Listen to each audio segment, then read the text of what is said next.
Hello everyone, I am Anshu Agarwal. और अगर आपके मन में कहीं भी डाउट आता है कि कैट को लेके कि कैट बहुत टफ एग्जाम है, तो पहली फुर्सत में ये डाउट अपने दिमाग से निकाल दो, क्योंकि आज के वीडियो में मैं आपको ये प्रूफ कर दूंगा कि कैट में 95 परसेंटाइल लाना कोई बड़ी बात नहीं है। असली जो मेहनत होती है वो 95 से 100 के बीच की है। इवन ऐसा कहा जाए कि 95 से 99 की एक मेहनत है, और जितनी मेहनत आपको 99 के लिए करनी है उसकी दुगनी मेहनत 99 से 100 की है। ठीक है। तो सबसे पहली चीज आज जो हमारा पूरा फोकस रहेगा वो ये रहेगा कि यार 95 के लिए तो स्ट्रगल नहीं करना पड़े। ठीक है। और एक चीज अगर आप ध्यान से देखो, किसी भी आईएम का सिलेक्शन क्राइटेरिया, तो सेक्शनल कट ऑफ वो 80 परसेंटाइल ही मांगता है। फिर भी हम लोग 95 की बात करेंगे आज। ठीक है। और अगर आप में से कुछ लोगों को पता हो तो लास्ट ईयर आईएम अहमदाबाद में 87.5 समथिंग परसेंटाइल पे भी फाइनल सिलेक्शन हुआ है। ठीक है। तो आज हम लोग एकदम बेसिक चीज चालू करेंगे, 95 कैसे लाया जाए। मतलब एक आईएम से यार तीनों सेक्शन के कट ऑफ क्लियर होके एक आईएम से कॉल तो आए, कम से कम इतना तो कर ले।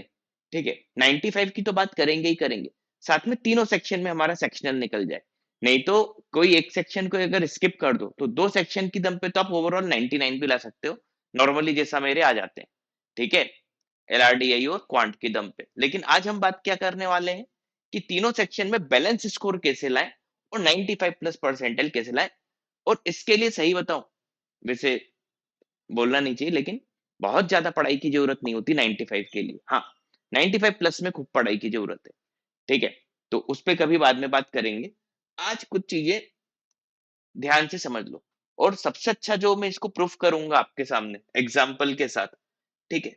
तो एग्जाम्पल भी मैं ऐसा हल्का फुल्का ऐसा नहीं लूंगा, डेटा के साथ लूंगा। और इसमें मैं आपको कैट 2024 जो है उसके स्कोर कार्ड से प्रूफ करके ये चीज बता दूंगा।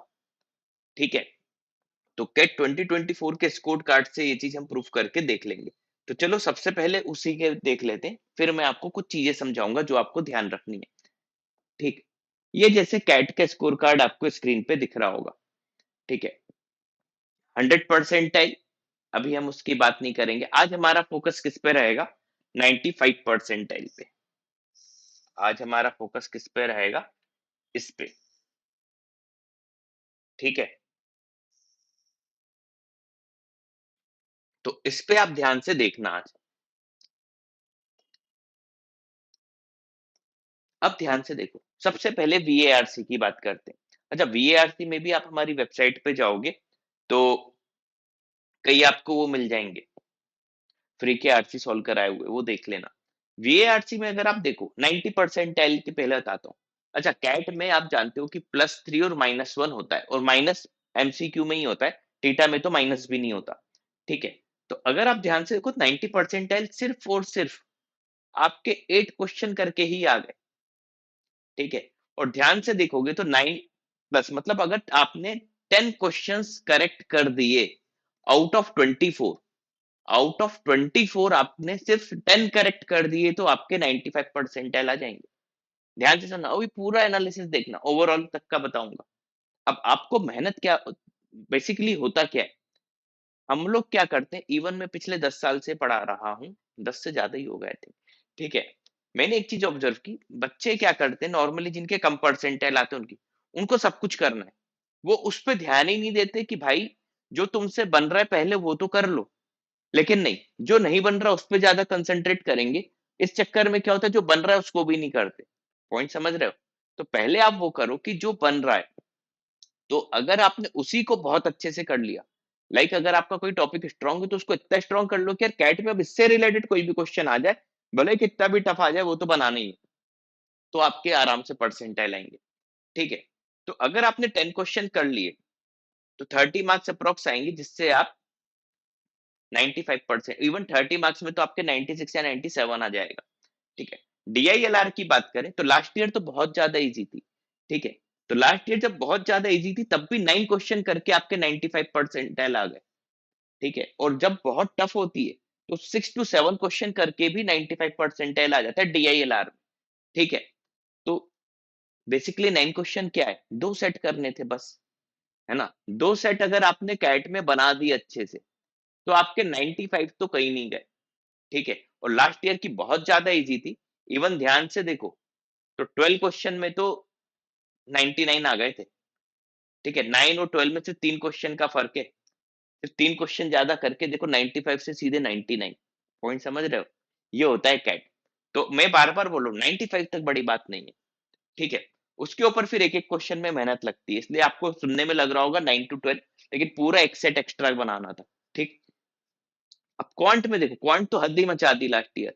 सबसे बोला जाता है कि लास्ट ईयर का क्वांट सबसे आसान था, ठीक है? आपने भी कई वीडियोस में देखा होगा कि यार क्वांट बहुत ईज़ी था, इस साल का क्वांट बहुत ईज़ी था तो भी क्या, सिर्फ 7 अप्रॉक्स क्वेश्चन यानी 8 भी कर दिए आपने, ठीक है? तो आपके 22 मार्क्स पे आपके 95 पर इवन अगर आपने जैसे हम इंग्लिश में बोल रहे थे 10 क्वेश्चन, 10 कर देते तो क्वांट में तो आपके सीधे 99 के आसपास चले आते, 98 प्लस हो जाते। तो यहाँ पे से 7 प्लस क्वेश्चन करके आपके 95 आ जाए। अब आप खुद सोचो, वीआरसी में 24 में क्या आप 10 नहीं कर पाओगे? डीएल एंड 22 में से 2 सेट नहीं कर पाओगे, 2 सेट मतलब 9 क्वेश्चंस, और क्वांट 22 में अगर हमने एवरेज भी पढ़ाई की है, तो क्या 7 क्वेश्चंस निकाल के नहीं कर पाएँगे? अब सबसे अच्छा तरीका बताऊँ, अगर आपने ठीक-ठाक लेवल पे तैयारी की हुई है और अगर आप डिप्रेशन में हो कि यार मेरे 95 तो आ ही नहीं सकते, कोई भी पीवाईक्यू कैट उठाओ, इतने-इतने क्वेश्चन तो आपसे बन ही रहे होंगे 100%, बस वो ढूँढना आपको है ना? हो सकता है कि पहले 2-4 टफ मिल जाए, बाद में ईज़ी मिले, लेकिन मिलेंगे आपको, ठीक है? तो 10, 9 और 7 इतने तो आप आराम से बना ही लोगे। अच्छा, इन तीनों को भी अगर आप देखो, 26 क्वेश्चन्स होते हैं ओवरऑल। अच्छा, ओवरऑल पे बात करें तो 70 मार्क्स अप्रॉक्स में 95 परसेंटाइल लास्ट ईयर आया है। 75 होता ही कितना है? 23 क्वेश्चंस मोटा-मोटा या 24 ले लो। तो 23, 24 क्वेश्चन करोगे ओवरऑल पूरे पेपर में आउट ऑफ 68 क्वेश्चंस, है ना? 68 क्वेश्चंस में आपको करना कितना है? 24, है ना? लेस देन 50, 50% क्या है? बिल्कुल ही कम। ठीक है? तो आपके 95 तो कहीं भी नहीं गए। अब ये लाने कैसे हैं, इस पे बात करते हैं। ठीक है? अच्छा, अभी तक अगर वीडियो देख रहे हो, तो एक चीज़ ध्यान रखना, अगर अभी भी वक़्त है, आपको लगता है कि एक अच्छे से तैयारी आपकी नहीं हो रही है, तो आप हमारा वीडियो कोर्स ले सकते हो। और हाँ, आप अपने जूनियर्स को भी सजेस्ट कर सकते हो जो नेक्स्ट ईयर कैट लिखने वाले हैं।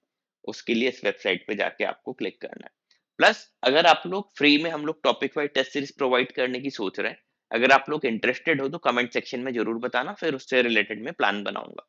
है ना? तो उससे काफ़ी टॉपिक वाइज़ टेस्ट सीरीज़ से भी आपके बहुत अच्छा इम्प्रूवमेंट हो जाएगा। उसमें वर्बल के भी रहेंगे, क्वांट, डीआईएलआर सबके टेस्ट रहेंगे। ठीक है? जी सनमाई। चलो, अब हम बात करते हैं कि आपको करना क्या है? देखो, अभी भी देखा जाए तो जुलाई भी है हमारे पास, अगस्त, सितंबर, अक्टूबर, 5 मंथ हैं पूरे-पूरे। एक आप 3 मंथ का टारगेट बनाओ। मैं बार-बार बोल रहा हूँ, इसको आप फॉलो करो। 95 क्या 98 भी आपने देखा होगा चार्ट में, 98 तक भी जाना कोई बहुत बड़ी बात नहीं है। ठीक है? सबसे पहले क्वांट की बात करो। क्वांट में 3 मंथ में आप कोर्स कंप्लीट करो, है ना?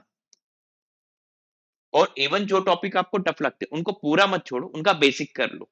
ताकि क्या होता है, जैसे मैंने कई वीडियोज़ में कहा है कि कम से कम ईज़ी क्वेश्चन एकदम पूछ ले टफ टॉपिक से, तो वो तो बन जाए हमसे, है ना? तो क्वांट का 3 महीने में कोर्स कंप्लीट करो। डीआईएलआर में ज़्यादा कुछ मत करो, रोज़ 1 सेट करो डीआई का, बस 1 सेट करो एलआर का। और हाँ, कैट लवर के ही सेट लगाओ। वीएआरसी में एऑन एसेस पढ़ लो, आजकल काफ़ी चल रहा है और उससे काफ़ी हेल्प भी हुई है बच्चों को, मैंने खुद पर्सनली बात की हुई है। उसकी रीडिंग करो, प्लस 1 आरसी बस रोज़ लगाओ। इसके अलावा आपको क्या करना है, ये मेन चीज़ है अब जो मैं बता रहा हूँ। आपको मॉक टेस्ट बहुत सारे देना। तो जैसे टॉपिक वाइज़ मैंने कहा वो दो, प्लस फुल लेंथ वाले जो हैं, है ना? फुल लेंथ वाले आप हफ्ते में कम से कम 1 ज़रूर दो। अच्छा, उसमें नंबर कैसे भी आएँ, ध्यान देना, उस चक्कर में कैट की तैयारी मत छोड़ देना। नॉर्मली बच्चा बताऊँ डिप्रेस कब होता है? इवन कई इंस्टीट्यूट की भी गलती है उसमें, लेकिन क्या करें, वो लोग भी थोड़ा-सा टफ बनाते हैं। बच्चा क्या होता है, जब उसके मॉक में स्कोर आते हैं, तो एकदम से डाउन हो जाता है बेचारा। उसको लगता है कि उसका तो कुछ होगा ही नहीं, उसके परसेंटाइल आ ही नहीं सकते। तो वो कैट की तैयारी का प्लान भी ड्रॉप कर देता है। बस ये चक्कर मत पालना, है ना? आपका स्कोर कैसा भी है, आपको बस क्या करना है, प्रॉपर एनालाइज़ करना है उस फुल लेंथ का, या हमारे टॉपिक वाइज़ लोगे तो उसका, है ना? इवन हम लोग भी फुल लेंथ प्रोवाइड करते हैं, वो भी देख लेना। तो फुल लेंथ का आपको अगर प्रॉपर एनालाइज़ कर लिया आपने, तो आप समझ जाओगे कि यार देखो जैसे वर्बल में 24 आ रहा है, आप समझ जाओगे 24 नहीं करना है, 10 टू 15 भी हो गए ना, आपके एकदम 100 परसेंटाइल की रेंज में चले जाओगे। चीज़ समझ में आई? तो बहुत आराम से अगर आप एनालिसिस करोगे, जैसे मॉक का तरीका होता है, जैसे 2 आवर्स का मॉक होगा, आप 4 आवर्स का मान के चलो। 2 आवर्स मॉक दिए, तुरंत 2-5 मिनट का ब्रेक लेके उसके एनालिसिस पे लग गए। फिर आप देखना कि बेसिकली आपने जो क्वेश्चन छोड़े हैं, वो क्या सही में छोड़ने लायक थे? या जो आपने गलत की हैं, वो क्यों गलत हो गए? बस ये 2 चीज़ों को आप एनालाइज़ करो, आपका स्कोर बढ़ना चालू हो जाएगा। इवन आपने कोई भी इंस्टीट्यूट का मॉक लिया हो, ठीक है? इस तरीके से अगर आप चलोगे, तो आपका देखना 3 मंथ में आपको ऐसा ड्रास्टिक चेंज दिखेगा, और जितना ये मैंने लिखा है, अगर इसी को अच्छे से फॉलो कर लिया, तो ये स्ट्रैटेजी तो फिर 95 के लिए भी नहीं है। ये तो आपको 98 प्लस ले जाएगी, ठीक है? और आपको कोई भी अगर इन केस प्रॉब्लम जाए, है ना? आपकी स्ट्रैटेजी से रिलेटेड में, ठीक है? और आपको अगर मेरा गाइडेंस चाहिए, तो अभी कुछ समय बाद आई थिंक मैं चार्जेबल कर दूँगा उसको, क्योंकि आजकल काफ़ी क्वेरी आ रही है, लेकिन अभी जब तक फ्री है, तो आप मेरी वेबसाइट getipmet.com पर जाओ, उसमें आप अपना नाम, है ना? सिटी, और इवन मुझे एक अच्छा आइडिया लग जाएगा, तो 10th, 12 और ग्रेजुएशन के सिर्फ परसेंट बताओ। कोई डिटेल देने की ज़रूरत नहीं है कि इस कॉलेज से, इस स्कूल से किया, है ना? सिर्फ परसेंटेज बताओ, और अगर आप मॉक टेस्ट दे रहे हो अगर, तो मॉक टेस्ट के स्कोर बताओ कि ऑन एन एवरेज आपके मॉक में क्या स्कोर आ रहे हैं। तो इतनी चीज़ें बताओगे तो मुझे गाइड करने में आसान हो जाएगा, ठीक है? तो मैं आपको प्लानिंग बताऊँगा कि नहीं अभी ऐसा करो, वैसा करो, ठीक है? तो उसके लिए आपको लेकिन मुझसे टच में रहना पड़ेगा, ठीक है? उम्मीद है वीडियो पसंद आया होगा। वीडियो पसंद अगर आया हो तो इस वीडियो को काफ़ी शेयर करो, लाइक करो, कमेंट खूब करो, और इस चैनल को ब्रांड बनाओ, ठीक है? तो ऑल द बेस्ट आप सभी को।